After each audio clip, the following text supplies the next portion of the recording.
Mr. Richmond. This is your Integrated Math 2, Unit 15.3 and 15.4 lesson summary.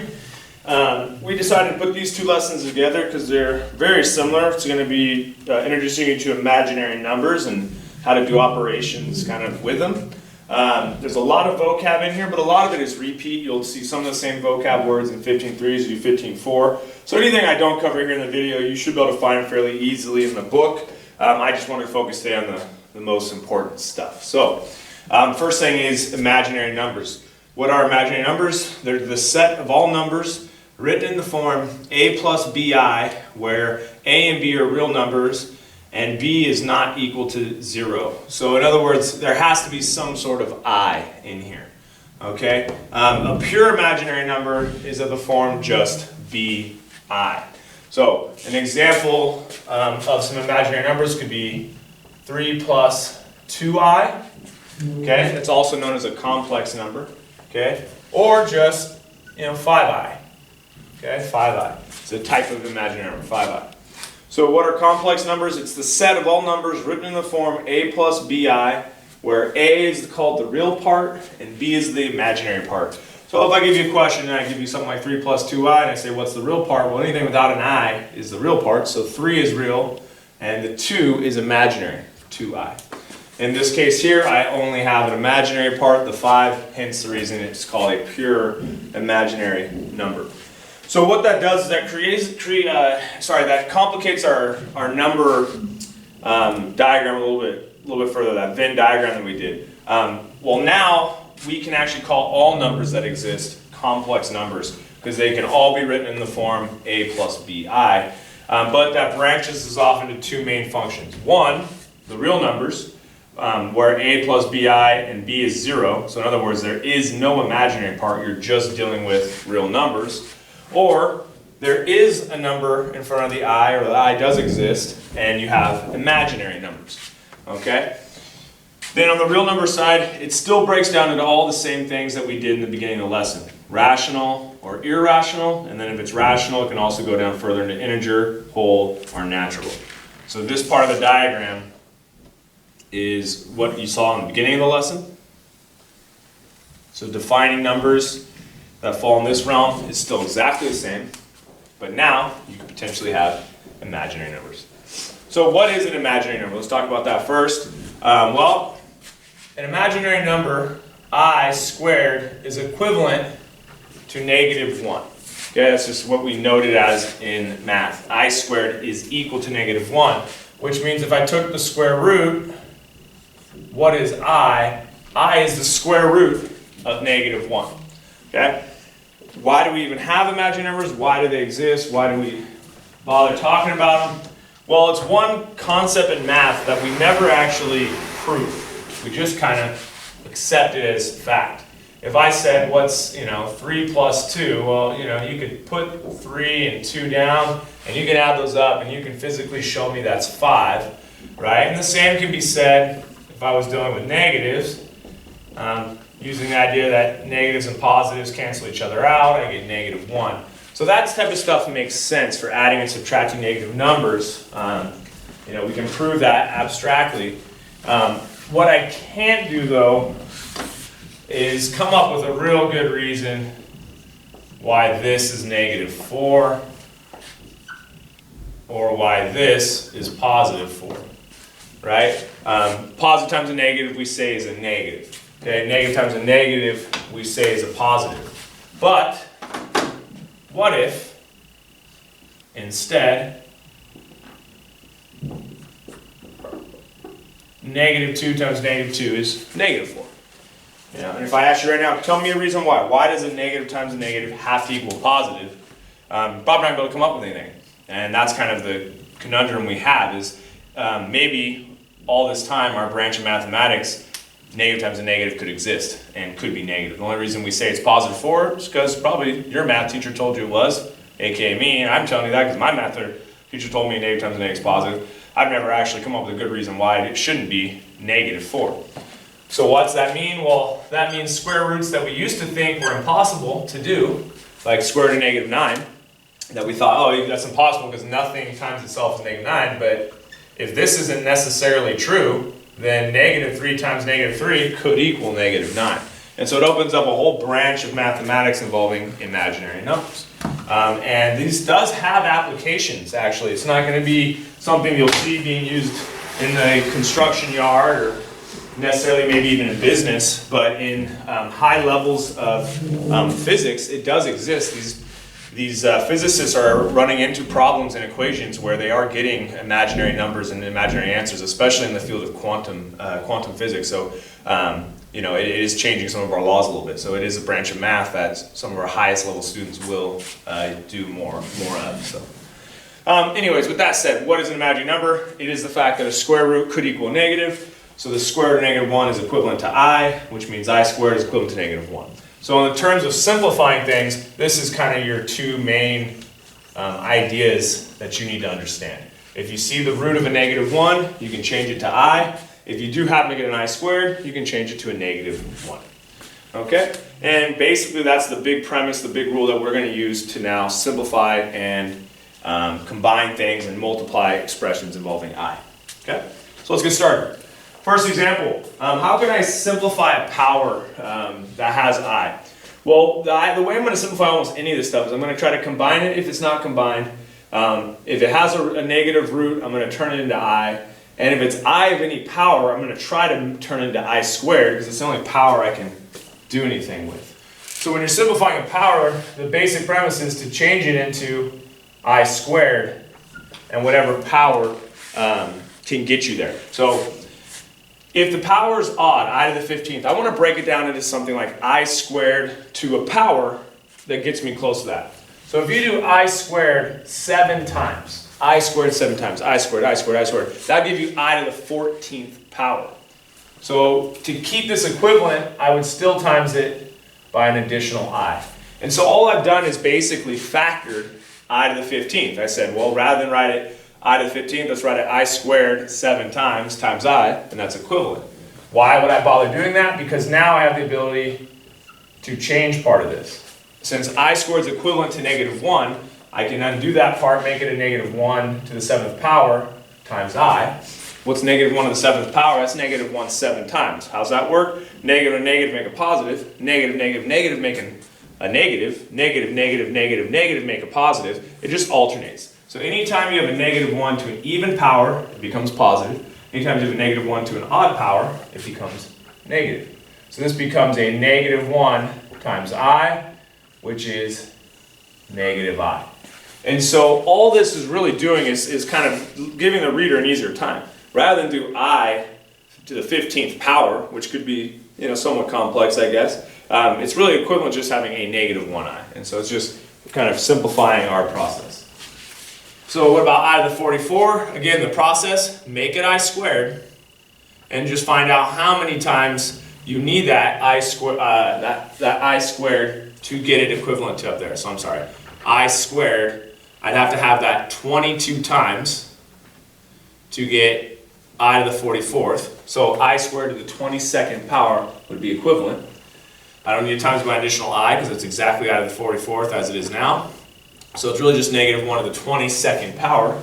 Negative 1 times 1 is 1, right? Over and over again. So the answer is just 1. And because it's an even power, this simplifies to just positive 1. And so these really big looking powers they have for I really only end up in being a couple different answers. 1, negative 1, I, or negative I. All right?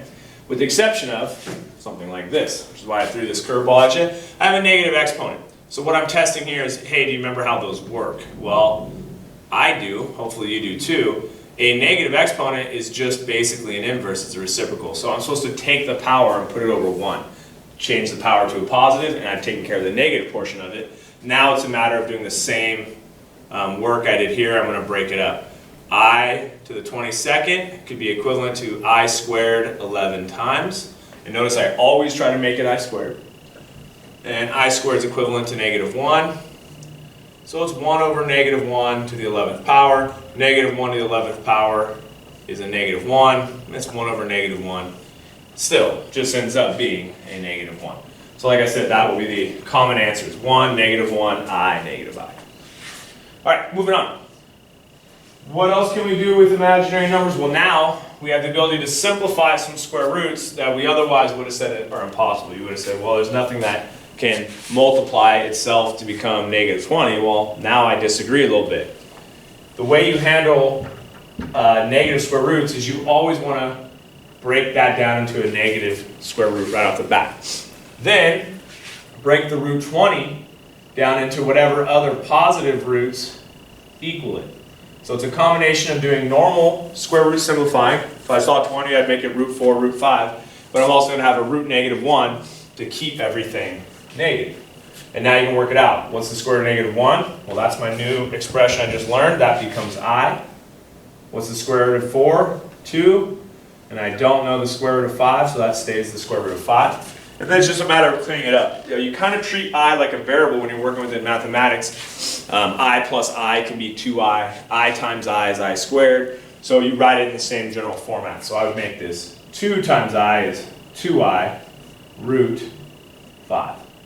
Okay? 2I root 5. Now, here's where the pickiness of your teacher can kind of come into play. And I know they're going to get mad I use the word picky, but sometimes it is picky. When we write a complex number, you know, technically here, you're supposed to put the real part first, the imaginary part second. So if we have a real part, we want to make sure that that's in front when we write this. Now, here's the problem. This is 2I root 5. So technically, the 2 and the root 5 are the imaginary parts of I. So this entire thing is imaginary. So there is no real part that I have to write in front.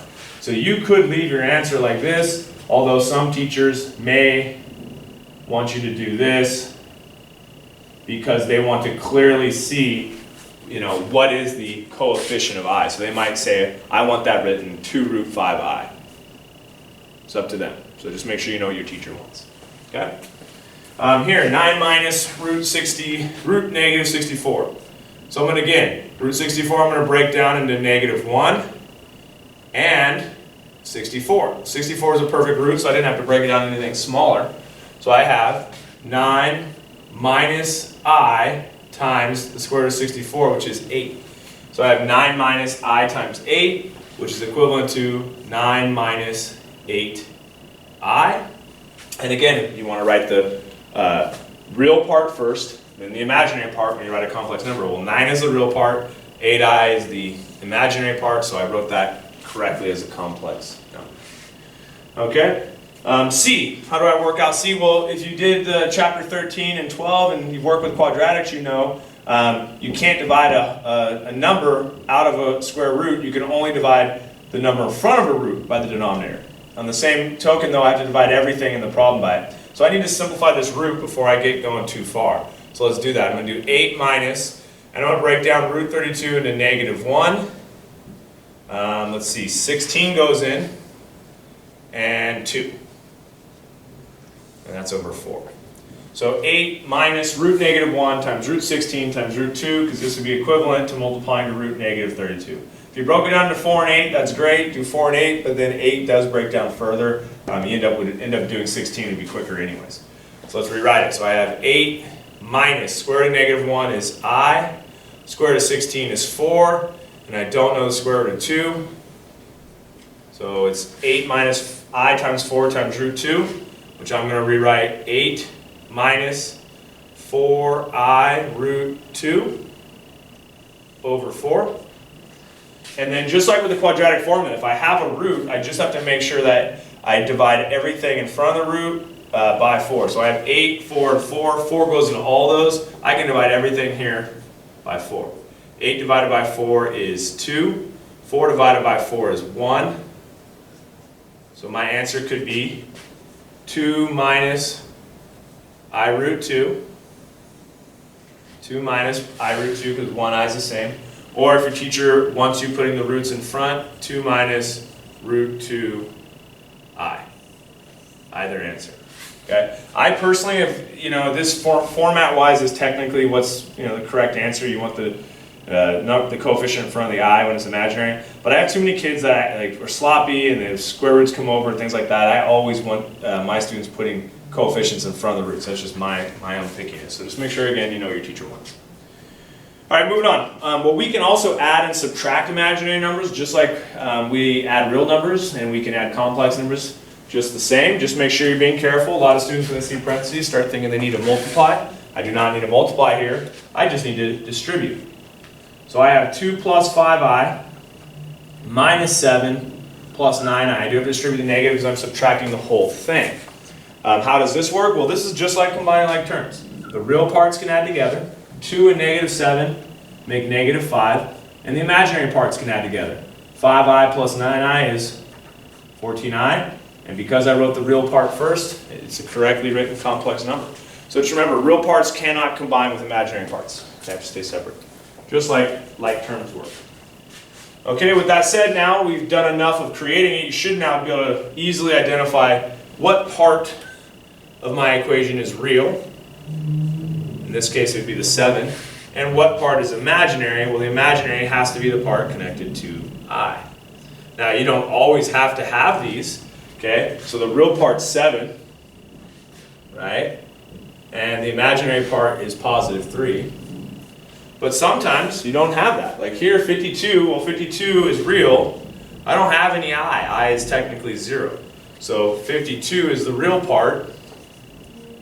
And so you can say 52 is real.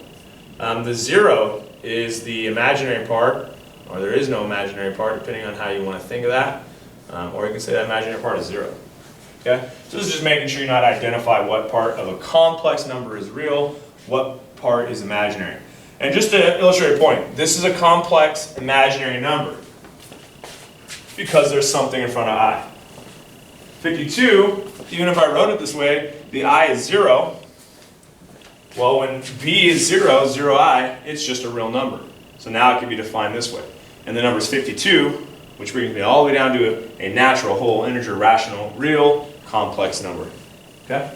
You probably have some problems in your homework that you're identifying numbers as these. So if I saw this, I'd say this is an imaginary number, but all numbers are complex, so it's an imaginary complex number if I was defining that. This one would be a natural, whole, integer, rational, real, and complex number. It's not imaginary. Okay? So just to help you with that, if that's in there. All right, now let's take a look at some other things. This is probably now moving into the realm of section 15.4. We're going to start looking at how to multiply imaginary numbers. Now again, it's just following the same rules in algebra that we've had, and so rules like FOIL and double distribution, it's the same basic principle. So when I see this set of binomials being multiplied together, I just do double distribution. 7 times 7, 49. 7 times 2i, 14i. I said before, it works just like variables. If I multiply 7 by 2x, it'd be 14x. So if I multiply 7 by 2i, it's 14i. Negative 2i times 7, negative 14i. Negative 2i times positive 2i, that'd be negative. 2 times 2 is 4. I times I is I squared. And so it's just like doing FOIL problems, only now, if I ever get square root of negative 1, I can make it I. Or if I ever get I squared, I can make it negative 1. And so for these problems here, I'm going to change my I squared to a negative 1, and I'm going to combine these like terms. So I get 49, those actually just cross out, 49 minus 49 cancels, and I get minus 4, and that I squared changes to a negative 1.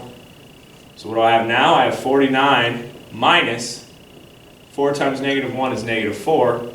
A zip zap of minus a negative makes my final answer 53. So this is a case of when I multiplied these two binomials, they really canceled out and created a real number. Okay. B, x minus 3i squared. Probably one of the most missed expressions in all of algebra.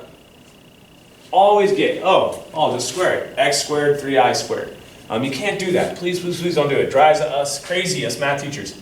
What does x minus 3i squared mean? Well, don't be lazy. Write it out. It means x minus 3i times itself twice. X minus 3i times x minus 3i. Always write out squares here when you do this type of stuff. And now you may double distribute. X times x, x squared. X times negative 3i, negative 3i x. Negative 3i times x, negative 3ix. Negative 3i times negative 3i is positive 9i squared. Now do a little combining work. I have negative 3ix, negative 3ix. I'm going to write that negative 6ix. And then 9i squared, well, the I squared can change to a negative 1. So really the only added part to these double distribution problems is that I squared can change to negative 1. So now, how do I kind of clean this up? Well, I can write this negative 6ix instead as negative 6xi, so that it has a coefficient in front of the I. And 9 times negative 1 is negative 9. Okay? And so, depending on what you're doing, it's weird when you start to throw variables in here, but I should probably put the real part first. Well, x squared is a normal variable, negative 9 is a normal variable. They should go first. X squared minus 9 are my real part. And then my imaginary part is the minus 6xi. Okay? A little bit more abstract there because you're dealing with variables, but approach it the same way. Okay, where are we going to go from there? We're going to talk about the complex conjugate. What is a complex conjugate? It is the expression that you can multiply an imaginary number by to make it no longer be imaginary, to make it just be a real number. Well, you saw here that that worked. I had 7 minus 2i. And if I timed it by 7 plus 2i, everything worked out where the imaginary is canceled out and I'm left with a real number. So that's an important skill, especially in mathematics when you're solving these abstract imaginary equations but want to get tangible real answers. Well, you're going to use complex conjugates to make that happen. So what is the complex conjugate of 7 minus 2i? It's 7 plus 2i. So you notice the real part is unchanged, 7 and 7, but the imaginary part had to change sign. So what would the complex conjugate of these be? Well, 8i is imaginary, so the complex conjugate has to change signs, and its complex conjugate would be negative 8i. And something like 2 minus 11i, the real part can be ignored. It can just stay 2. It doesn't have to change. I just have to change the sign of the imaginary part.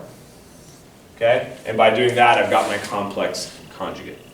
Why do I need to do that? For my last example. Calculate each quotient. Just like when we did roots, right? And we were picky about roots. We didn't want square roots on the bottom. And so we'd multiply the top and bottom by root 3 over root 3, rationalizing the denominator so that there was no radicals on the denominator. We have the same kind of philosophy and principle with complex numbers. We do not want imaginary numbers in a denominator. It makes things a little more difficult when you're calculating higher level imaginary equations. So what are we going to do? We're going to get rid of the imaginary portion on the bottom by multiplying by its complex conjugate, because we know that will cancel it out. So I just have to look at the denominator, 2 minus 3i, identify what the complex conjugate would be. In this case, it'd be positive 2 plus 3i. And I'm going to multiply the top and bottom of my equation by 2 plus 3i. I'm allowed to do that because 2 plus 3i is equivalent to 1, so I'm not changing the expression. But because it's 2 terms on top and bottom and I'm multiplying by 2 terms, I have to use parentheses, and therefore I have to use FOIL. So it's creating a kind of long FOIL problem. I'm going to multiply 4 things on top, 4 things on bottom, and then just take your time, be careful, and this should work out. Negative 6 times 2, negative 12. Negative 6 times 3i, negative 18i. 2i times 2, 4i. 2i times 3i, 6i squared. And that's all over my bottom FOIL problem. 2 times 2, 4. 2 times 3i, 6i. Negative 3i times 2, negative 6i. Negative 3i times 3i squared, negative 9i squared.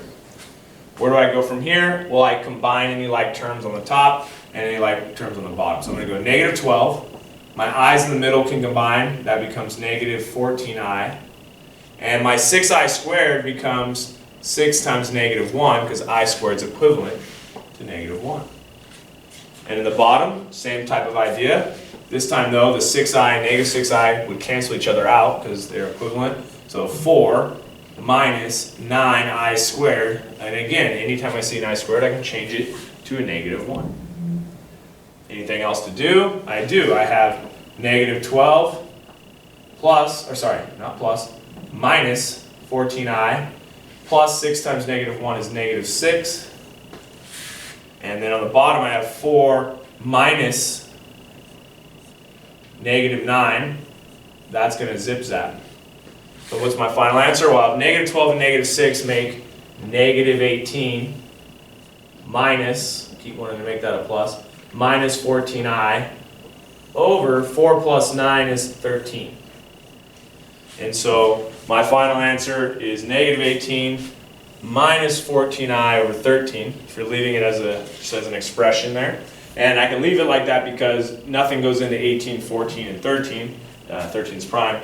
However, again, some teachers are going to be very picky about how that looks, and they want to clearly see it's a complex number and have the real part separated from the imaginary part. So how do I do that? I write each fraction separately. So I have a negative 18 over 13, which is negative 18 thirteenths, minus a 14 over 13, or 14 thirteenths, but that part is imaginary. And so it's just a little more clearly shown now that you have a complex number with negative 18 over 13 being the real part and negative 14 over 13 being the imaginary part. Okay, last question. You should definitely try this one on your own and then pause the video and then check with my work here. So for that reason, I'm going to go a little quicker through it, but definitely try it on your own. See if you get the feel for it. So start by identifying the complex conjugate, 2 minus I. So my complex conjugate I should multiply by would be 2 plus I. And now I let the distribution begin. 6 times 2 is 12. 6 times I is 6i. Negative 3i times 2 is negative 6i. Negative 3i times I is negative 3i squared. All over. 2 times 2 is 4. 2 times I is 2i. Negative I times 2 is negative 2i. Negative I times I is negative I squared. Combine any like terms. 12, 6i and 6i cancel out. Gone. Minus 3i squared. I squared changes to a negative 1. On bottom I get 4 plus 2i minus 2i is 0. Cancel out. Cancel out. Like I said before, negative I squared, so negative negative 1. Those zip zap. Up here they also zip zap. So I get 12 plus 3 on top. 4 plus 1 on bottom is 5. I end up with 15 over 5, and 15 over 5 is 3 for my final answer. So I warned you I'd try to go a little faster. Hopefully I didn't make any mistakes. Don't suggest trying to go that fast. Let's check. 6 times 2 is 12. 6 times I is 6i. Negative 3i times 2 is negative 6i. Negative 3i times I is negative 3i squared. Combine those. That's 0.